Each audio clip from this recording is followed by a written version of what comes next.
नमः शिवाय। आज की कहानी में हम जानेंगे कमिका एकादशी का सही तिथि, शुभ मुहूर्त और पारण की सही टाइमिंग के बारे में, और फिर हम कमिका एकादशी की कथा के बारे में जानेंगे। तो चलिए शुरू करते हैं।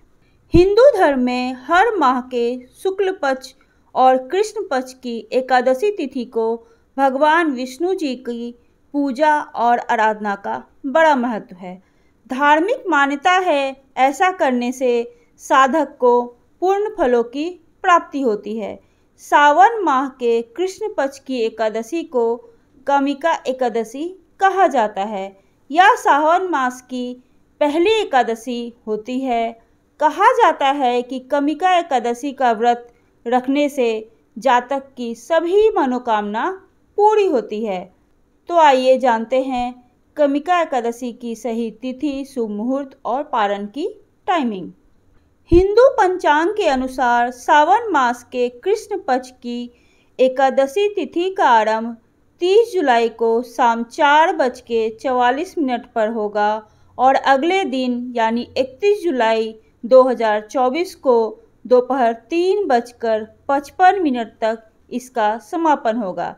इसलिए उदया तिथि के अनुसार 31 जुलाई 2024 को कमिका एकादशी का व्रत रखा जाएगा।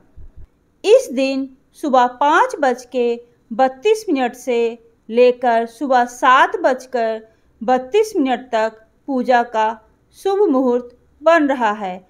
इस दौरान विष्णु जी की पूजा आराधना करने से शुभ फलों की प्राप्ति होती है।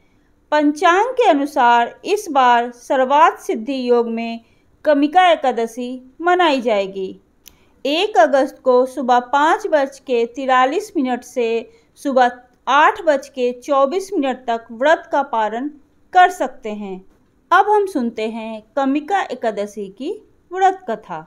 कुंती पुत्र धर्मराज युधिष्ठिर कहने लगे कि हे भगवान, आषाढ़ शुक्ल देव शनि एकादशी तथा चतुर्मास महात्म मैंने भली प्रकार से सुना। अब कृपा करके श्रावण कृष्ण एकादशी का क्या नाम है सो बताइए। श्री कृष्ण भगवान कहने लगे, हे युधिष्ठिर, इस एकादशी की कथा एक समय में स्वयं ब्रह्मा जी ने देव ऋषि नारद से कही थी, वही मैं तुमसे कहता हूँ। नारद जी ने ब्रह्मा जी से पूछा था कि हे पितामह, श्रावण मास की कृष्ण पक्ष की एकादशी की कथा सुनने की मेरी इच्छा है। उसका क्या नाम है, क्या विधि है और उसका महात्म्य क्या है, सो कृपा करके कहिए। नारद जी के ये वचन सुनकर ब्रह्मा जी ने कहा, हे नारद, लोकों के हित के लिए तुमने बहुत सुंदर प्रश्न किया है। श्रावण मास के कृष्ण एकादशी का नाम कमिका एकादशी है। उसके सुनने मात्र से वाजपेय यज्ञ का फल मिलता है। इस दिन शंख, चक्र, गदाधारी विष्णु भगवान का पूजन होता है, जिनके नाम श्रीधर, हरि, विष्णु, माधव, मधुसूदन हैं। उनकी पूजा करने से जो फल मिलता है सो सुनो। जो फल गंगा, काशी और पुष्कर स्नान से मिलता है वह विष्णु भगवान के पूजन से मिलता है। जो फल सूर्य और चंद्र ग्रहण पर कुरुक्षेत्र और काशी में स्नान करने से, समुद्र वन सहित पृथ्वी दान करने से, सिंह राशि के बृहस्पति में, गोदावरी और गंडकी नदी में स्नान से भी प्राप्त नहीं हो, वह भगवान विष्णु के पूजन से मिलता है। जो मनुष्य श्रावण में भगवान का पूजन करते हैं उनसे देवता, गंधर्व और सूर्य आदि सब पूजित हो जाते हैं।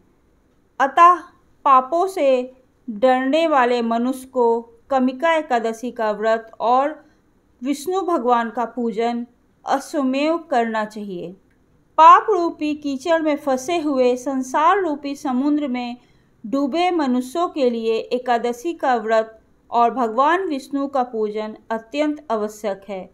इससे बढ़कर पापों के नाश का कोई उपाय नहीं है। हे नारद, स्वयं भगवान ने यही कहा है कि कमिका व्रत से जीव कुयोनि को प्राप्त नहीं होता। जो मनुष्य इस एकादशी के दिन भक्तिपूर्वक तुलसी दल भगवान विष्णु को अर्पित करते हैं, वे इस संसार के समस्त पापों से दूर रहते हैं। विष्णु भगवान रत्न, मोती, मणि तथा आभूषण आदि से इतने प्रसन्न नहीं होते जितना तुलसी दल से होते हैं। तुलसी दल पूजन का फल 4 भार चांदी और 1 भार स्वर्ण के दान के बराबर होता है। हे नारद, मैं स्वयं भगवान की अति प्रिय तुलसी को सदैव नमस्कार करता हूँ।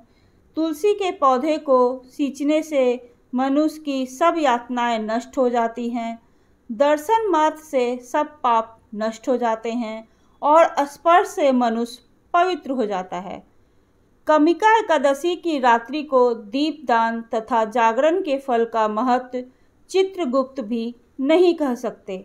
जो इस एकादशी की रात्रि को भगवान के मंदिर में दीपक जलाते हैं, उनके पितृ स्वर्गलोक में अमृत पान करते हैं तथा जो घी या तेल का दीपक जलाते हैं, वे 100 करोड़ दीपकों से प्रकाशित होकर सूर्यलोक को जाते हैं। ब्रह्मा जी कहते हैं कि हे नारद, ब्रह्म हत्या तथा भ्रूण हत्या आदि पापों को नष्ट करने वाली इस कमिका एकादशी का व्रत मनुष्य को यत्न के साथ करना चाहिए।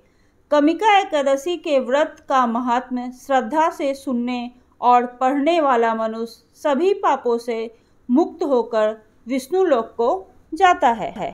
तो यह थी कमिका एकादशी की व्रत कथा। आपको ये कहानी कैसी लगी, प्लीज़ मुझे कमेंट करके ज़रूर बताइए और ऐसे ही धार्मिक और रोचक कथाओं को सुनने के लिए प्लीज़ मेरे चैनल को लाइक कीजिए, सब्सक्राइब कीजिए। ओम नमः शिवाय।